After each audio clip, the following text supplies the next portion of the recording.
Hello, readers. Welcome to Thui Your Reading Adventures. Today's story is Kitten Spring by Eugenie Fernandes. Morning hums. Kitten listens. Frog croaks. Tadpole glistens. Chicken clucks. Chick scratches. Duck quacks. Duckling hatches. Cow moos. Calf winks. Sheep baas. Lamb wobbles. Owl screeches.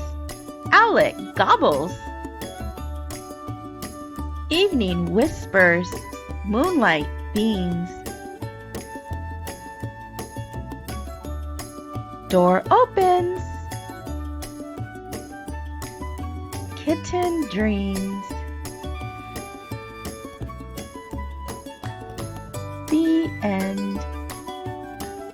Thanks for watching. Subscribe for more videos.